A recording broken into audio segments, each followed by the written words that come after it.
Lalo na sa mortal na magkalabang Ateneo Blue Eagles at LaSalle Green Archers.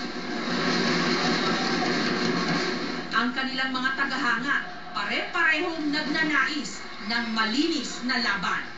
Aside from the fact that we all love LaSalle, we also love each other. We look after each other. Spirit to dapat di ba? You go for cheering to college students to naglalaro. Unlike commercial leagues, unlike the PBA, they play for a certain brand. Collegial dapat yung dating. Hindi yung papasukan mo ng pera, papasukan mo ng ano-ano.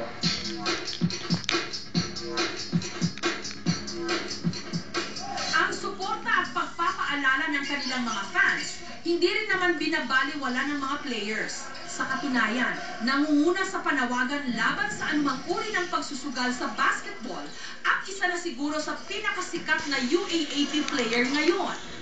Ang team captain ng Ateneo Blue Eagles na si Chris Chu. Nasisira yung integrity ng league, parang planado na kung sino mananalo beforehand. Nawawala yung excitement, yung true spirit ng sportsmanship. Ako, on my part, talagang papalam ko sa tao na yung goal ko is para manalo as a team to win fairly, di ba? Sana yung example ko, makita ng ibang tao at sundan na rin nila na iiwas na sila sa mga kung meron man lumalapit sa kanila ng mga game fixers. Ayon kay Chris, hindi lang daw physical na training ang itinuturo sa kanila tuwing practice, kundi maging ang kahalagahan ng integridad. Marami sa mga college basketball players, scholars, basketball ang ipinantutustos nila sa kanilang pag-aaral at pati na rin para sa kanilang kinabukasan. Katulad ni Julius, 19 years old, BS Management student, player ng Adamson Falcons. Sa kanyang scholarship at allowance, umaasa si Julius sa kanyang pamilya. Kaya't hinding-hindi raw siya papasilaw sa pera upang ibenta lang ang kanyang laban. Kung nabayaran ka, tapos may pera ka, pero pagkatapos naman ng laro, yun nga, may inisip ka na sana hindi na lang ako kumain kasi yung recording ng school parang bababa rin dahil sa ginawa mo. Tubong Mandaue, Cebu si Julius. Panganay sa 10 magkakapatid. Walang trabaho ang kanyang ama. Samantalang cook sa isang kantina ang kanyang ina. Noong nakaraang taon pa raw siya huling nakauwi sa kanila. Pero sa araw na ito, meron uli siyang pagkakataon. Sinamahan namin siya.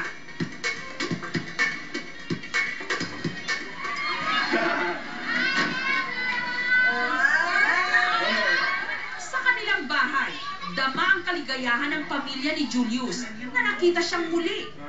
Imubugang-bugang ganina.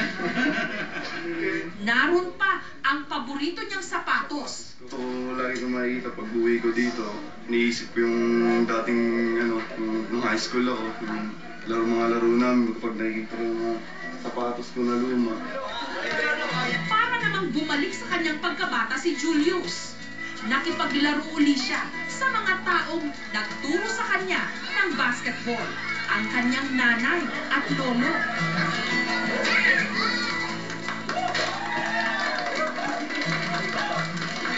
Pag sinabi ng coach na ganun, trabahuin mo, huwag kang kay hindi ka narating yan sa tagumpay mo. Ang nakano na siya, kahit pag sinabihan mo yan, hindi yan okay lang talaga yan ang okay. Walang problema. Hindi biro pagsabayin ang pag-aaral at paglalaro, lalo na sa collegiate basketball. Lahat ng ito sa ngalan ng tagumpay ng mga estudyanteng manlalaro at karangalan ng kanilang eskwelahan. Kaya hindi dapat dungisan ng maruming pera at sistema ang isang laro, lalo pat buhay na mismo ng mga kabataang manlalaro ang nakataya.